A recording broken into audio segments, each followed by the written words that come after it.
Episode 46, Shiny Happy People, Part 1. Hey everybody, this is Deborah and Wendy. Hello. You are listening to Grace in Real Life, the podcast for Christian women who desire to live out their faith in real life. This week, we are talking about Shiny Happy People, episodes 1 and 2. Welcome, everybody. Welcome back. I am so excited to be back. We took a much needed rest this summer. Wendy and I were both kind of hit the head of like all the things coming to finals. I'm going to say finals because it was homeschool finals and school finals and all the finals wrapping up the year in May and June. So after hosting our... I'm still doing schoolwork. You saw a finish line. I have not seen a finish line yet. Technically, I just have a rule of thumb, which is I create a finish line and I call it the finish line and then I start for the next thing. So I haven't actually stopped anything either, but in my head, I have a line. It's my line in the sand for the year. But yeah, for hosting weekly for the last year, we decided to make some small changes in how we approach our podcast planning. And we are excited to keep discussing hard topics. We just needed to streamline how we approached our show. So we are excited to actually serve you guys better because that's what's going to happen. In looking at episodes like today's, where we need to discuss core tenets of faith, we want you to make sure that you are equipped to understand and defend your faith. To that end, we have put together a free 3-week study for you on the foundations of faith. You can get the free reading plan at faithbibleplan.com. I'm going to say that again, faithbibleplan.com, all one word. This week, we are going to kick off a 2-part series discussing the very popular documentary, Shiny Happy People. But before we kick off, we must tell you about possible trigger warnings. This documentary series discusses pornography, sexual abuse, and sexual assault, to include those of children, so viewer discretion or listener discretion be advised. So growing up in the homeschool world, I was actually familiar with Bill Gothard and the Institute of Basic Life Principles, or IBLP. I didn't actually know the organization name until I was an adult. But over the course of the last year or so, I've seen many different infographics that have given me a strong reaction. And I think Wendy's face is saying very strong reaction, not in a positive way. So we're going to kick off talking about this a little bit. So I'm actually going to, can I pick on my favorite thing first? Yeah, go ahead. Okay, cool. I'm going to pick on something first, guys. There is an infographic that floats around Facebook and I see it frequently. It's a series of umbrellas. Okay, at the top of the umbrella is God, and the next umbrella is the husband, and the next umbrella is the wife, and the next umbrella is the children. And it has these like little dotted lines down the side. And first off, not biblical at all. But second off, there's a whole idea that under this infographic, as long as you're under this umbrella, it's an umbrella of protection. Meaning if you are obeying all the things, nothing bad can befall you. Now, as a fundamental core, we actually know this is not true. Men, husbands, are humans. Women, wives, they are also human. Okay? Children, they are also human. They are their own people.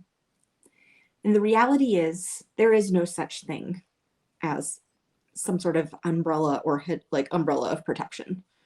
There's just not. There is no guarantee in the Bible of avoiding hardships. I know if you guys have been listening to us for a long time, you know that we say all the time that there are going to be trials and there are going to be tribulations and there are going to be problems because you know what? Guess what? We live in a fallen world. So this idea of this umbrella of protection that if you ever, that it's basically your fault for whatever bad things happen to you if you step outside of whatever these imaginary rules are.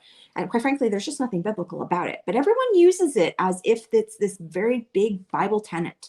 And we should be following it. I see it literally all the time. But Deborah, what verses are we talking about when it comes to trials and tribulations? I'm so glad you asked. So there's 2 that come to mind specifically. One is the words of Jesus himself, not James, but in the book of John, chapter 16, verse 33, he says, "In this world you will have trouble, but take heart, I have overcome the world." So Jesus himself is promising that you will have trouble, but he is also promising that he has overcome the world so that there's no reason to worry. That's what Jesus is saying. And then if you go further in the New Testament to read the words of his brother James, James chapter 1, starting at verse 2 says, "Dear brothers and sisters, when troubles of any kind come your way, consider it an opportunity for great joy. For when you know that when your faith is tested, your endurance has a chance to grow. So let it grow, for when your endurance is fully developed, you will be perfect and complete, needing nothing." You may have heard this in other translations as consider it all joy when you face trials and tribulations of many kinds. It's the same verse, just different translation. I'm reading out of the NLT. But the point is that nowhere in the Bible, nowhere in the Old Testament, nowhere in the New Testament does Jesus or God promise that as a believer, that as a follower of Christ, that as a disciple, you will not have trouble. It never promises we'll never get sick. It never promises we won't face the hardships of life. It is telling us that our faith should be in God and that we only have one Savior who is Jesus. Not was, but is Jesus. And that's another problem I have with this umbrella because it makes it seem like, and this is an incorrect interpretation that many people have of certain passages in the New Testament. It makes it seem like the husband is responsible for the salvation of the wife and children. Ooh, I had actually looked at it that way. Mm-hmm. Go ahead. Tell us about that, Deborah. Yeah, that's a really interesting thought because so if the children have to look up to the mother and the mother has to look up to the father, and then the father only is the one who looks at Jesus, then there is no direct relationship between a woman and Christ or children and Christ, right? It is just the husband. But to my point that I made from the beginning, which is humans are fallible, what happens when the husband fails? Right. So in a lot of this skewed teaching of IBLP, which is actually where we're going to go with this today, talking about shiny, happy people, there is a little bit of literature in here that uses this idea that if the husband does something wrong, well, it was the wife. And if the wife does something wrong, well, it was her children's fault. And it's a blame passing game. To include, I will say, I found some IBLP literature on sexual assault, and it basically says, using the verse that Wendy shared earlier about there being trials, that, well, this was just a trial. So obviously you stepped out from under your umbrella of protection. Therefore, there are no victims. There are no victims. No. Because if there are no victims, that means nobody ever does anything that is sinful. That means no one ever sins against you, which is not true. There is a whole theology of suffering. There is protocol for what you are supposed to do when someone wrongs you. Jesus talks about it. Paul talks about it. So then what would Jesus be talking about if he's talking about what to do when someone wrongs you? If it's not possible to be a victim of something, then what was Jesus talking about? I find it very interesting. I think all of this fundamentally comes from some skewed Bible understanding. And one of the first things that I really noted in the documentary itself was a quotation from Proverbs 29:15. And I actually believe it's taken out of context. It says, "A child left to itself will bring its mother to shame." And I remember them quoting that. yeah, they quoted that one pretty hardcore. Actually, Michelle Duggar is the one who quoted it, and it was from one of the presentations that she did that was showcased on the documentary itself. And I think this verse is taken out of context, meaning we are supposed to guide our children, lead our children. Parenting is, I'm going to say this. Let me actually, this is a Deborah-ism, but I will tell you this. Parenting is the biggest leadership challenge you will ever have. And it is leadership. I don't care what anyone says. You're not just like yelling at your children and hoping that they're successful adults. Successful adults have parents that led them, that demonstrated what it's like to lead and demonstrated what it's like to be adults and guided them in age appropriate things and matured them through different things. Okay, guys, this is just simply how it is. This is like if you worked in a business and you've been through some leadership classes, you understand and you can see it. Parenting is leadership. Okay. And in this particular thing, there's this idea that I think that they've got this skewed point of view that basically you need to be involved, but like also whacking at your kids. That's kind of how I took it. I'm gonna be honest. And they certainly back that up in the documentary, guys, just so you know. Their blanket training backs that up full time. And there is also a scene, just so you know, so you can be warned, where at a conference, the speaker does get a volunteer child, or the child was rather volunteered, and he spanks him on stage. He does. And I was sitting there like, I had to pause it, and I was like, are you kidding me right now? Like, why is a whole auditorium full of people okay with this? So I find it interesting, and please do not take this as me defending it, but I've had a lot of conversations with my parents on why they chose the methods that they chose when they were raising us. And, you know, popular, like today, the idea of spanking your children is pretty abhorrent. You definitely still see it in groups of people. You know, they definitely quote the verse that becomes spoil the rod, spare the child. Or spare the rod, spoil the child. There we go. I said that backwards. Sorry, guys. That was a bad misquote. And that's definitely another proverb. And what that's really, that's not advocating you go out there and whack your kids repeatedly. That's not, again, this is not a leadership tool. Leadership tools, even for sheep, like they didn't hit the sheep when they had the staff. They didn't hit the sheep when they had the staff. The sheep were not beat. They were guided. It was a guidepost. Also, they have crooks on the end of them. So what happens? You're not beating the sheep. You're gently pulling it back with the hook. It's like there's a lot of guide and a lot of leadership that comes in all of these things. And then with this idea of just, well, this is what the verse says and this is what it means. So this misinterpretation. And it's like I said, I talked to my parents about it a little bit. And like, what was the prevailing books and leadership books and parenting books at the time? And I guess spanking was fairly popular when our parents were younger.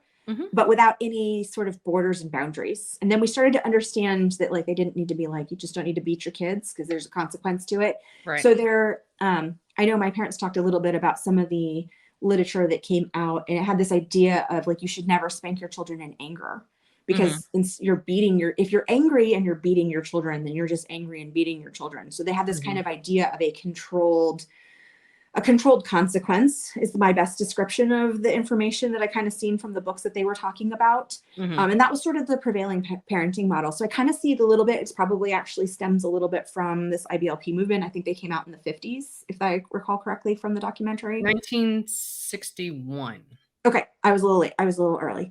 So 1961. So you can maybe see some of the literature kind of coming from that, like their idea of like, don't beat your children, but here's a controlled fire, if you will. I'm not saying I agree with it. I'm just like what the literature was and where they were trying to go, maybe trying to make it a healthier relationship, though the thing that undermines all of that.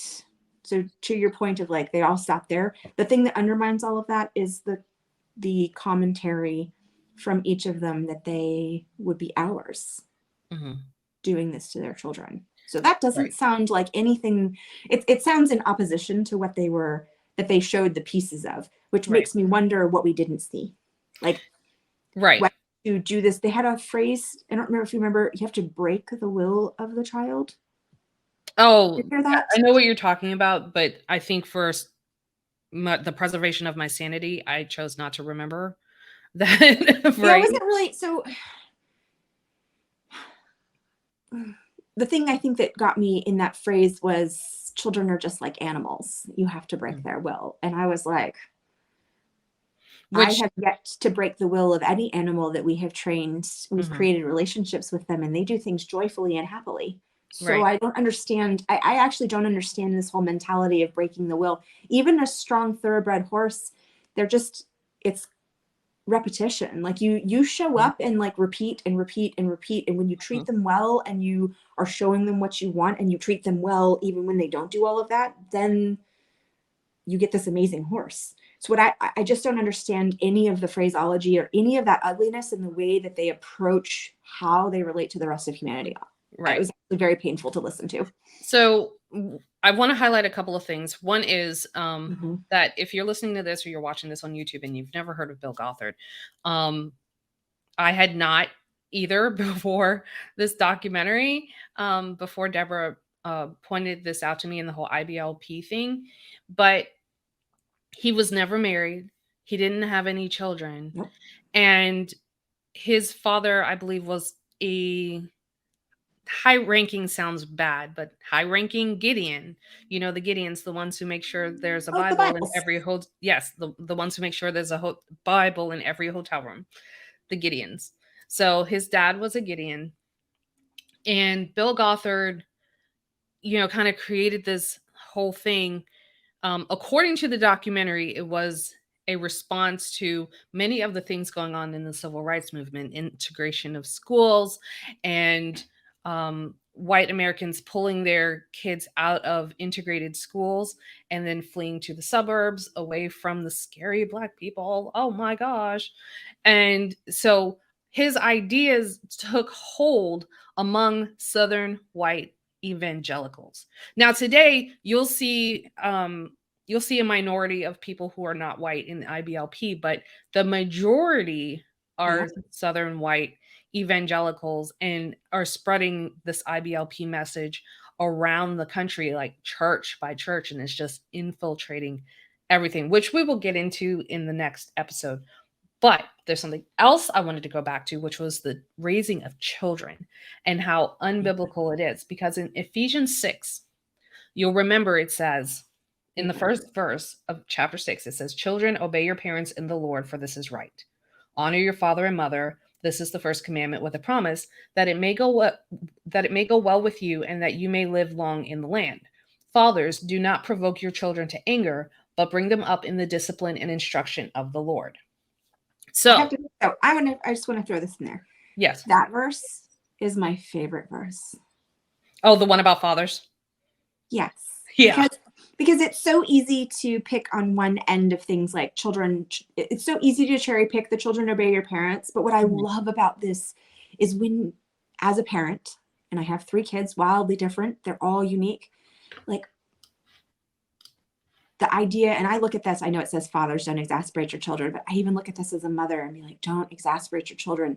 Like, listen to them. Right. Love them. Like, this is for me, that verse has always just struck home so much in my heart of just really just truly wanting to lead my children into like amazing things, and they're capable of amazing things. And my running joke commentary for homeschooling is I've always called my children like fine wine. They just get better with age. Mm-hmm. And, you know, wines get better with age. And I really believe that. And so when I hear that verse about not exasperating your children, like if I popped the cork on my wine that I was my casked wine, and I constantly like irritated it and agitated it, it wouldn't be a good wine. But if I nurture it and take care of it, I end up with this amazing product in the end. And children are not products, guys, wine is. But like I took that same view with my kids, like that if I nurtured them and set boundaries with them and did all these healthy things with them, that I would end up with amazing adults. And I really do believe that. And it came from that verse of just don't exasperate them, don't irritate them, don't poke them with a stick. They're humans. Right. And so one of the things I wanted to draw us back to was in that first verse in chapter 6, where it says, "Children, obey your parents in the Lord, for this is right." Some translations actually say, "Children, obey your parents who belong to the Lord." And then some manuscripts actually just say, "Children, obey your parents."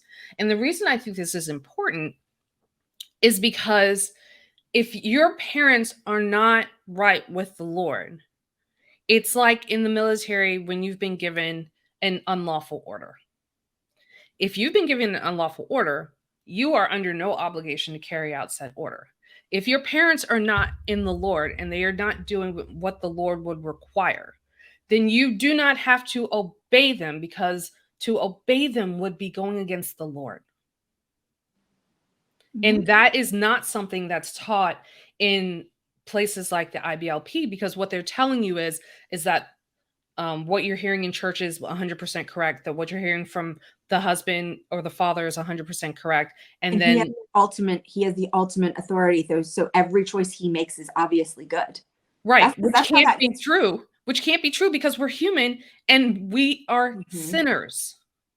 Well, and it says, actually, that's so funny you say that. I was on the way home yesterday thinking about what we were going to talk about today. I was in the car for quite a while. I went to homeschool convention, and I was thinking about how that umbrella of protection is just so wrong, because I said, it doesn't say women are sinners and they all fall short of the glory of God. It literally uses the encompassing word all are sinners. All fall short of the glory of God. So that whole idea of this hedge of like umbrella of protection is just such a misnomer. It is not supported at all in the Bible. And you can see it just because if we even just stick to the one verse, all are sinners and all fall short of the glory of God, that right there puts us all on equal footing. Right. And right there. So in the first episode, what we have is really the backstory of the Duggar family, how they came to be on TLC, how they came to be famous, all the specials and articles that were done about them before they had.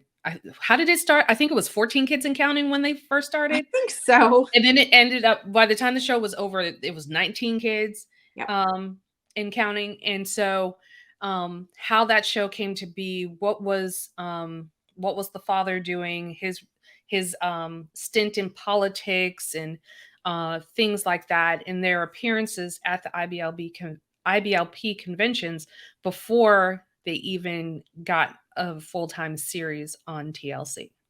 Yeah, they were actually extremely active in the IBLP community, which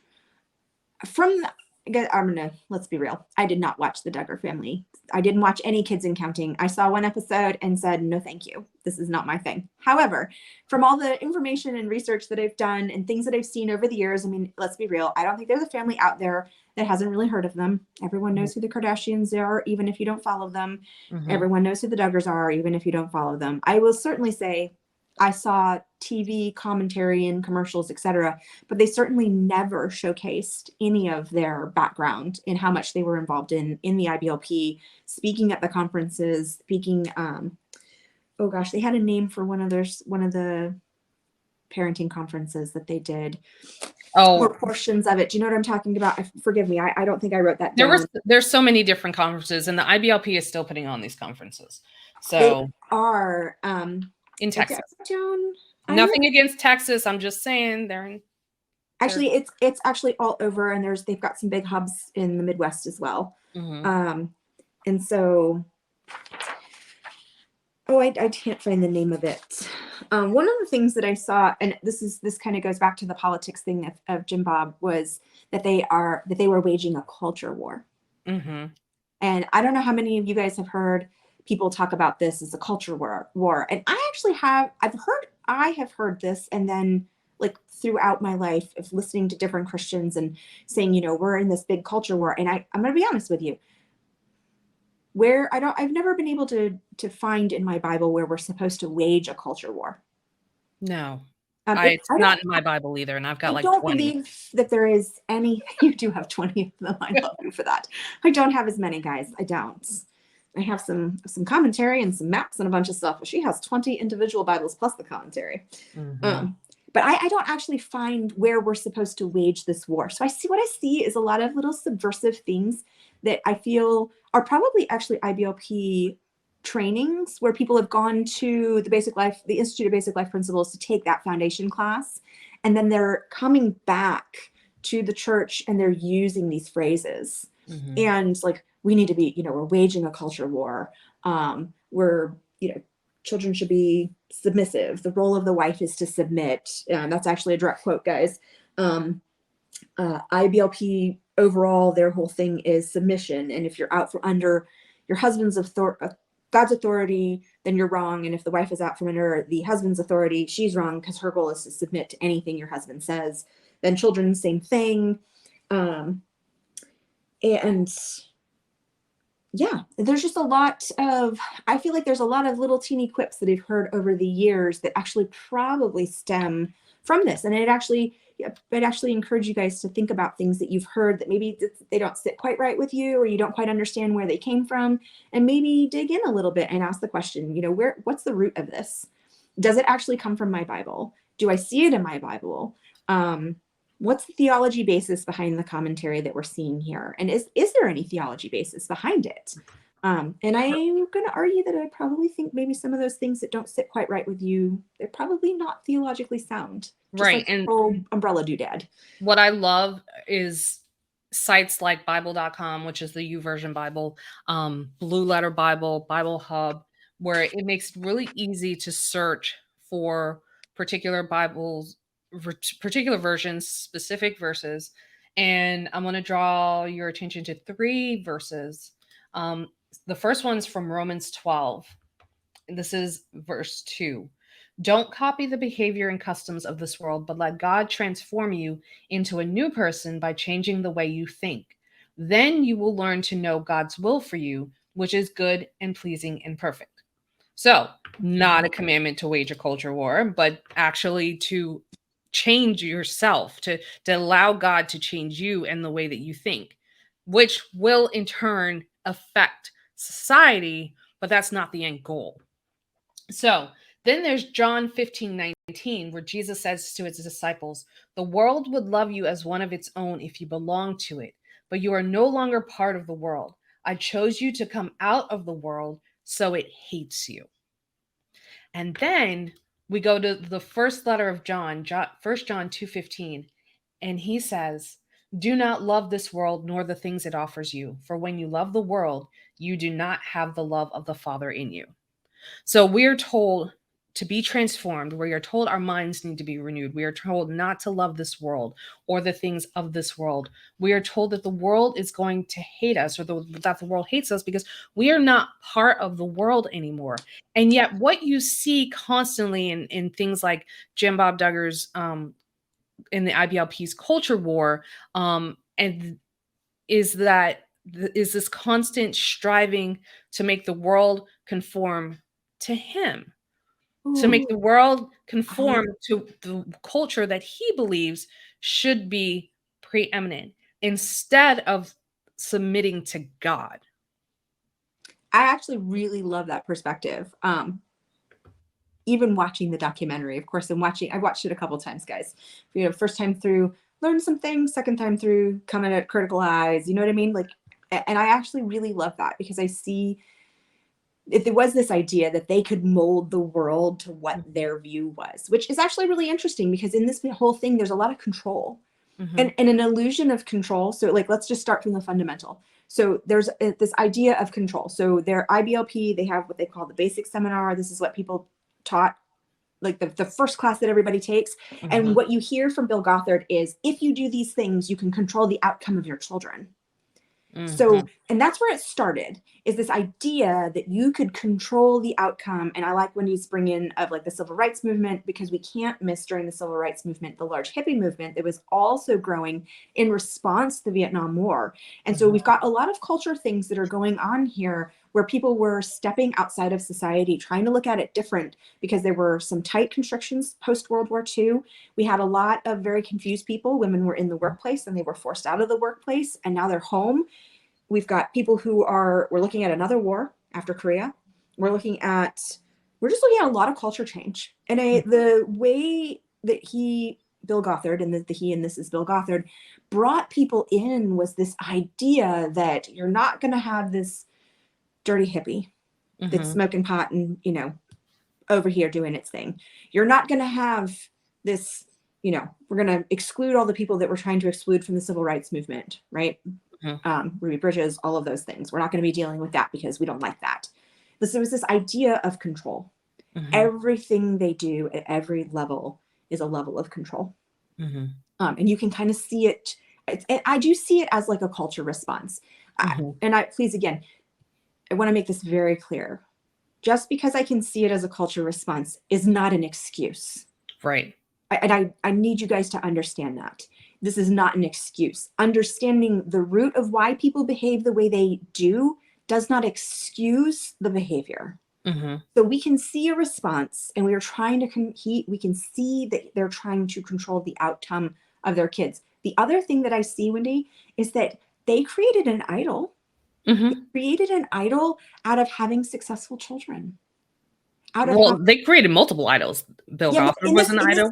Sure, but I mean, even in this particular sentence, we were talking about control, right? It came as a root of this ideology of that I'm not going to have these kids that I deem bad over here, but these perfect paragon children, they were an idol because they also don't exist. Because here's the thing, there's not a perfect paragon human. So this is an idol. I think at the root, at its core, was an idol of control, which means that they weren't trusting in God. So there's no sovereignty to God. They didn't believe he was sovereign because they believed they could control the outcome. And they believed that not only could they control the outcome, but they were going to control an outcome that came out and it looked shiny and happy. It's no different than a golden calf. And actually, with the root of that is still pride. It is. You're right. The root is still pride. To believe that you can do what God can do. You know what's funny about, can I just laugh a little bit? I was actually telling someone at the homeschool conference yesterday about our November topic on manifestation. Oh, that was October, excuse me. Thank you. Our October episode. And I was talking about how we have this subversive idea that we can manifest the outcome of something. And it's the root of that is this pride that we're more sovereign than God is. Yeah. Right. And so we're supplanting God for ourselves. So if I manifest something, well, God didn't need to be here. If I control something, IBLP, then God doesn't need to be here. But they've wrapped it up in a bow of religion, which is dangerous.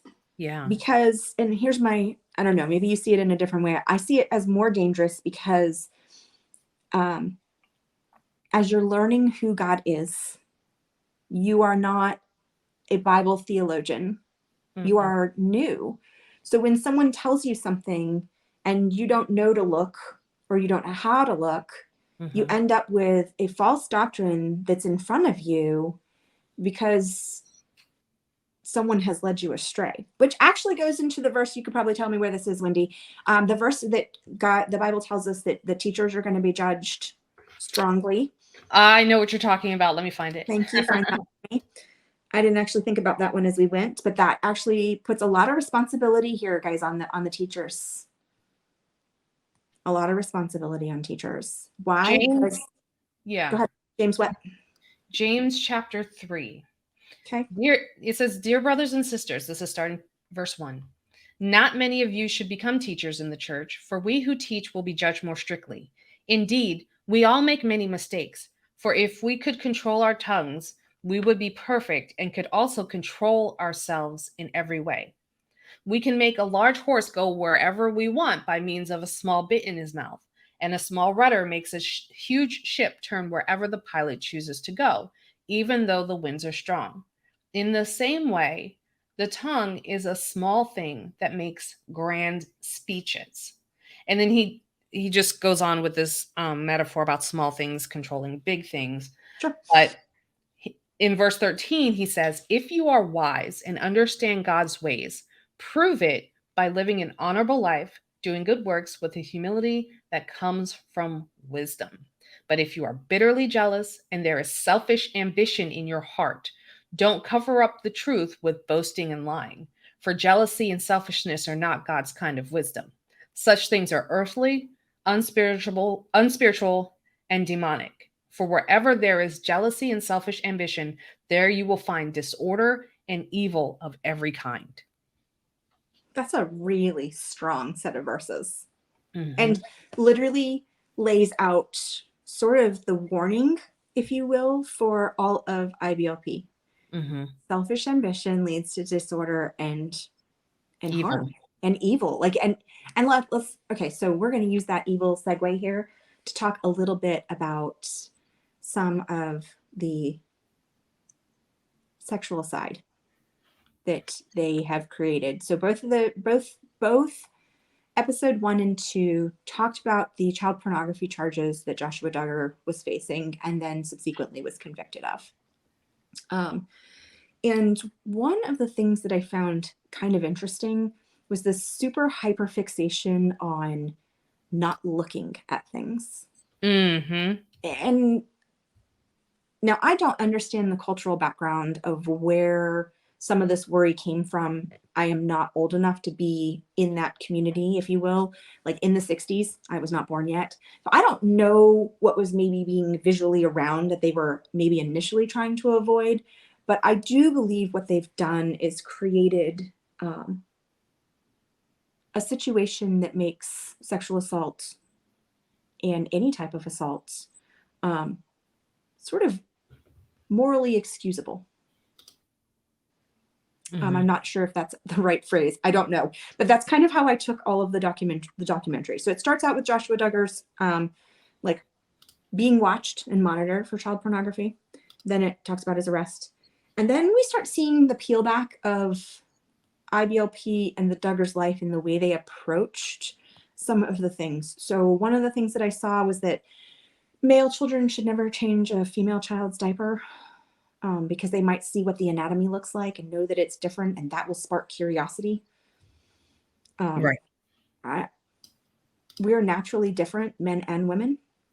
There is nothing incorrect about understanding human anatomy from a clinical standpoint. And I'm not quite sure with that sort of weird hyperfixation.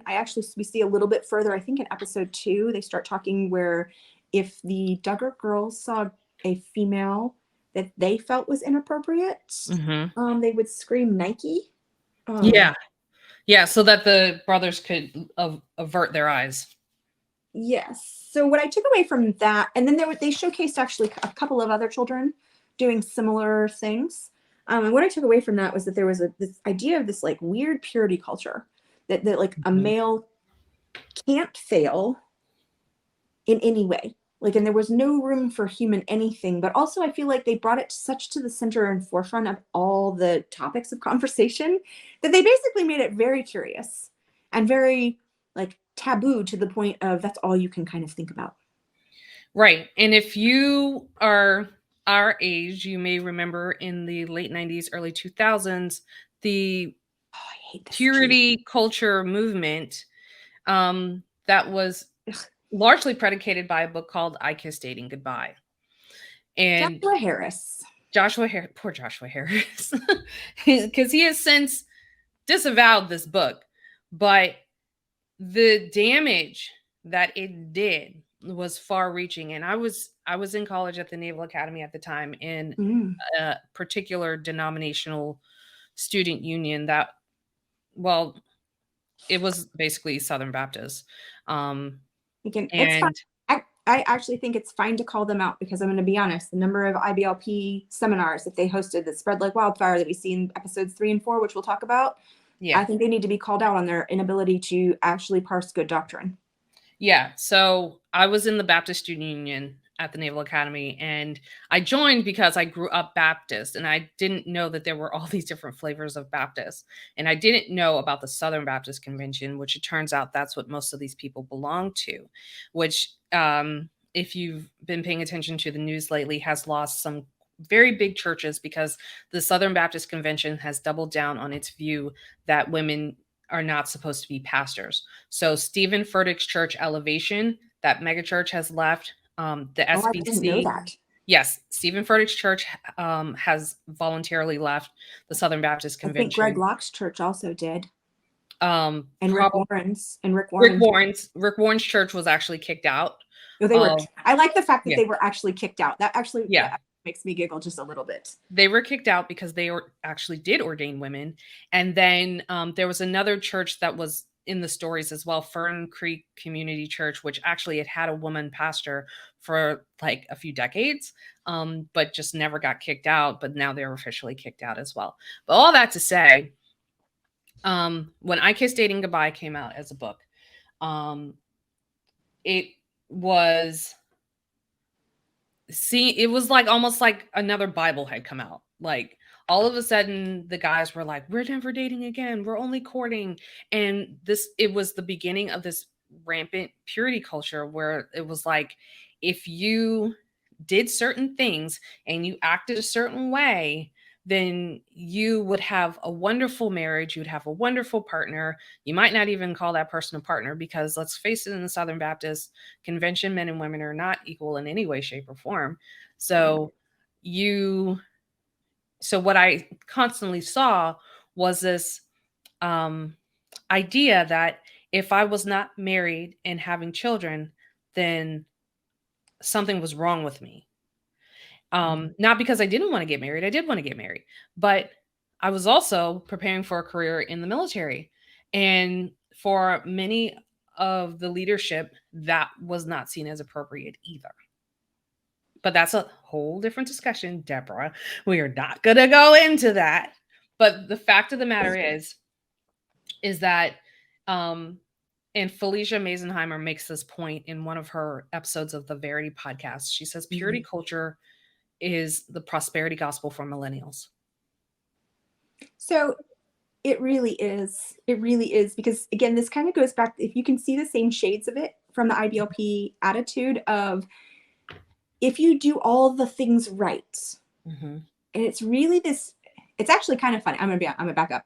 If you do all the things right, it kind of sparked this idea in my head. Wendy and I were both at the Naval Academy in a time in which there was what we call zero defects. And I'll be honest, it's actually created some serious harm in much of the things that we have seen as we've gone through our lives. And I've seen my husband's career, this idea that there was never any room for failure. It was perfection based only. And therefore, in order to get ahead, you hid your failures at the cost of everyone else around you. And believe me when I tell you, they did. And the truth of the matter is, the same attitude is in purity culture. It's in the IBLP, with this idea that as long as you do everything right, you will never fail. And I'm sorry, it's just wrong, because what we've created is this unattainable thing in which you're going to fail from all the time, because it's not attainable. Even purity culture is not attainable. And I've seen purity culture in action where, people find a spouse and then they've gotten a physical relationship. And that is part of marriage, guys. Like, sex is part of marriage. It's partly procreation and partly entertainment. I probably should say recreation because they rhymed, 2 IONs. But it's part of it. And the Bible actually tells us that we can have a lovely relationship with our spouse. Yeah. Right? And we get this kind of idea that, like, I don't know, I feel like from that purity culture, from this kind of, we see the same thing in this IBLP, like, you end up with a very dysfunctional physical relationship, because it's so taboo that even in marriage, it's still taboo. Right. It's actually kind of funny, because it almost goes back to some of, like, those weird Victorian goofy principles where, sex became so taboo that they were covering, like, chicken legs at the end, and, all the things, but they were actually, as a result, well, we know when sexual activity becomes super taboo, it actually becomes hypersexualized. Right. And if we do the historical research back, Victorian era, et cetera, they were having orgies and all kinds of crazy things as a result of this, like, hyper purity culture. And again, I'm not saying that that's good, because that's not, it's a dysfunctional response, but the hyper purity culture is also a dysfunctional response to normal behaviors. Right. And there's a documentary called I Survived, I Kissed Dating Goodbye. Oh, I didn't know that. Oh, yes. We'll have to watch that one and talk about it, because I bet you that one resonates with a lot of people. It is, last I checked, it was available for free on YouTube. But if you feel better paying $1.24 for it at the time of this recording, you can get it on Amazon Prime. We should do that one too. Oh, we should definitely. You guys, we have so many things on our list to review. It's not even funny. It is. We actually have good content for you guys. Well, not like we didn't have good content before, but we got some fun stuff, especially because this is what we're living with. I think it's really important to understand we're living our grace in real life now. And not that we didn't before, but we really want you guys, we've given you all the tips, but we're going to really start pulling apart some of the things that we see in our culture. Yeah. And how we behave to them. Let's talk a little bit. Let's keep here with the sexual dysfunction, though, a little bit, and talk about what it kind of led to. You can see some of the negativity. I don't know if you remember Madison Cawthorn. He was in the first episode, I believe. He was a congressman. He was from the IBLP movement. And one of the things that I don't know politically what he did. I just know from a staffer standpoint and the people that worked with him that he was extremely difficult to work with because he treated women extremely poorly. And so that's a bleed over from his IBLP training, because one of the things that I wrote down as notes kind of started like this. You got this idea that men were over women. They talk about them as animals, must talk about children as animals. They got to break their will. Their wives wives almost in that same tone and vein, got to break their will because they must be subservient. And so what I think this teaches is that it allows this group of men specifically, because it is the men that are at the top of this food chain, if you will, that it allows them to see women as less. And then they become, when we see someone as less, I don't care. All you have to do is see anyone as less. You become disdainful. And disdain bleeds through to everything. Right. It basically looks fantastic on the outside because you're doing all these good things, and yet you're pretty much kind of hateful. Because disdain is a hate. Yes. It's an ugliness. It's actually, it's like I call it the cancer of ugliness, because disdain starts to bleed through everything you do. I don't think you're valuable enough to listen to.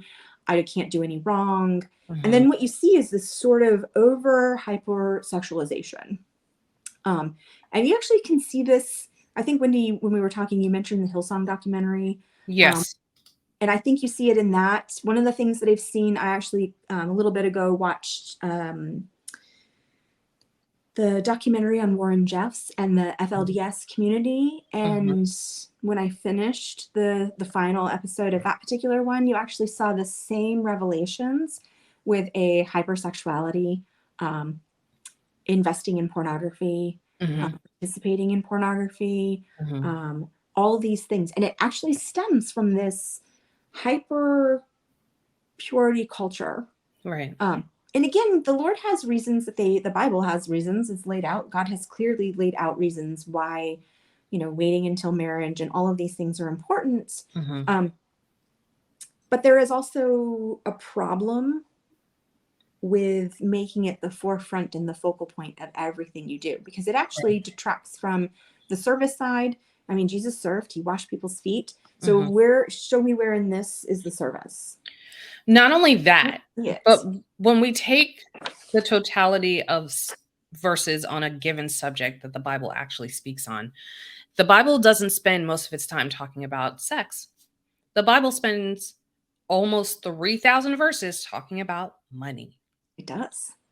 So it tells me that money has this hold on us as human beings that needed to be addressed in such a way that sex and sexual desire did not. Not because sexual desires weren't a problem, but it wasn't the main issue. It wasn't the thing keeping people from God. Sure, Paul talks to the Corinthians about being sexually pure. He talks about treating the body, remembering that the body is a temple of the Holy Spirit. But the issue with money in our hearts and our minds was a bigger issue, such that Jesus told the rich young ruler to go sell all your possessions and then come follow me. And then the guy went away sad because he didn't want to sell his stuff. So oddly enough, the sexual controlling is also a form of financial, because let's think about it. Pornography industry is the biggest industry in the world right now. It's responsible for human trafficking. It's responsible for many of the abortions that are out there, tons of sexual assaults. And then we've got this kind of prevailing attitude that, well, it's kind of your fault. Like, this victim. Right, which confounds me. It makes no sense to me whatsoever. So I can actually tell you how they justify it, and I am going to tell you how they justify it because I'm curious, and I did a lot of research, guys. I actually have a really good website that actually digs down into this a little bit more. It will be in our show notes. It is about how the IBLP and quite frankly, you can see it in the FLDS. You can see it in other areas, like Scientology also has some of this. And we can see the shades of it in the pornography industry. Okay, so it's all there. It's financial roots are all there, but this is how it's justified. So in the IBLP, their curriculum teaches that there is no victim. Okay, there is no victim. We touched on this earlier, but this is how they justify it. 1 Peter 2:21 says, for this you have been called, because Christ also suffered for you, leaving you an example, leaving you an example, so that you might follow in his steps. Therefore, sexual abuse is sanctioned by the church, and I'm saying church with air quotes, guys, so like IBLP variation, because you are suffering like Christ. Therefore, it's a higher calling, which is an excuse. What I take this as, it becomes an excuse for the male folks of IBLP to control women sexually so that they can give themselves a pass. Mm-hmm. So I've got one end controlled, but I can be as perverse as I need to be because that person is not a victim. That also means that likely, and I actually believe Tia Lovings was a victim of abuse. I don't know if she said sexual abuse. I do know that it was domestic violence. Mm-hmm. But maybe there was a little bit of that in the other parts as well. And then, you just can't be a victim because there's no victims. So it becomes, so in essence, what I see is this becomes like what they think is a victimless crime. There's no crime here. There's no victim. There's no nothing. There's just me doing what I get to do. I actually wrote that down. And then also women can't be victims because they're required to submit. So if the spouse wants something, it doesn't matter. I actually do think she mentioned some of that. Like the wife needs to submit even if she doesn't want to. Right. Which is another variation of sexual abuse. So interestingly enough, what I see is it puts the responsibility on women. If the husband does bad, the wife is the responsible one. If she just did and they kind of said this in episode 2, if the wife just did her, like basically if Anna had just done her job, then, Josh wouldn't have stepped outside and done all those things. Right. Except Joshua was having that problem when he was a teenager. Correct. So a lot of this, they basically have shifted who they're placing the blame on to excuse the other individual. And guys, if you're watching that documentary, one of the things that you're going to see is that Josh Duggar's parents took him to the police to help him basically, I guess, scare him straight. And the police officer was arrested for the same crime. And again, so to me, that sounds like someone was already doing a crime and then just excused it in someone else. And they didn't hold themselves responsible. Actually, I think this flies as a root. Maybe you can say the verse that might come with this. Like, we ultimately are responsible for our choices and our behavior and our actions. So when we are standing before God, it's not going to be a spouse. It's not going to be your children. It's not going to be your best friend standing before God and telling him, yeah, I was good. Yeah, I was bad. Yeah, I made these choices. It's going to be you. At the end of the day, every one of us is responsible for our own actions. I just see a lot of excuses across the board. And I mean, this, biblically speaking, this goes back to Adam and Eve in the garden. Adam blamed Eve. He was right there when the serpent tempted her. He was right there when she took that fruit off the tree. But he said nothing. And then when confronted by God, he blamed Eve. He said, "It's this woman you sent me. It was her fault." And what's funny is I actually see that used all the time. Women are temptresses because, Eve was tempted in the garden. And I'm like, where's your will? Where is your responsibility in all of this? Adam could have said, hey, that's not what God said. Exactly. And they could have simply been like, be gone, serpent thingy. We don't know what you are. We named you. Go away. That's not what God said. He didn't do any of that. He didn't do any of that. It doesn't make his wife a temptress.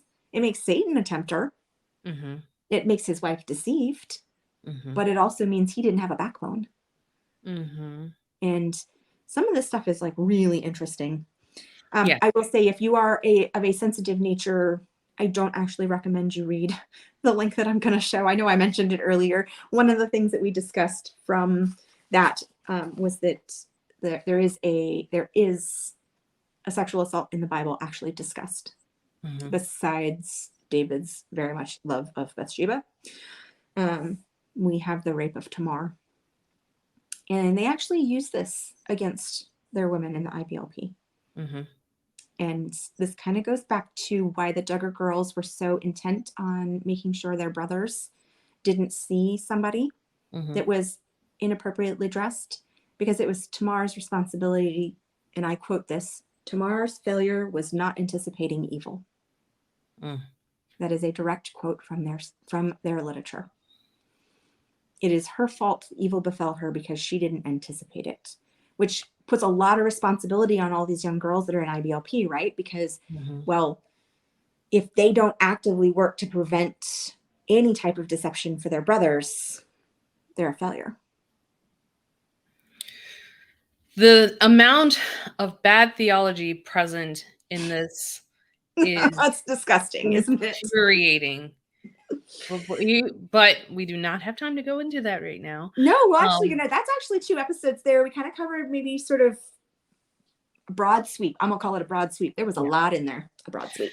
Yeah. So again, first episode, more of a background of the Duggar family, how they came to be so popular. And the second episode is more about the background of the IBLP and Bill Gothard and how that, let's call it an institution, because I'm not calling it a ministry, but how that institution came to be and how it became so popular. So that's what you're going to get out of the first and second episodes of Shiny Happy People. But again, be forewarned, there is discussion of pornography, pedophilia, child sexual abuse, and sexual assault. So and a woman almost being killed. Yes. So and so domestic violence as well. So keep that in mind should you choose to watch Shiny Happy People. Remember that because it is streaming, you ultimately have control over how much you watch and when you need to take a break. So if you're watching this and you need to take a break for a day, a week, a month, whatever, and then come back to it, you have permission to do that. Nobody is saying that you have to sit and watch all 4 episodes in a binge marathon or whatever. Like, you don't have to do that. Take it as you can stand it and pray that God guards your heart and your mind in Christ Jesus. Deborah, do you have anything else about episodes 1 and 2? No, I think that wraps it up without me getting too angry. Okay. Well, I'm going to be honest. Sometimes these documentaries, we're actually going to touch on this in episodes 3 and 4. Sometimes, so you have to take documentaries with a grain of salt, just like I'm not saying Bible with a grain of salt, but remember who wrote what and what their intentions are. So this is kind of our first blush run of the first 2 episodes. So I've got a little more for you guys. I'm going to be done. Okay. I want to be done because this is going to make me mad. Some of this stuff going back over it again is actually just making me really angry. So with that, that's going to be all we have for you today regarding episodes 1 and 2 of Shiny Happy People.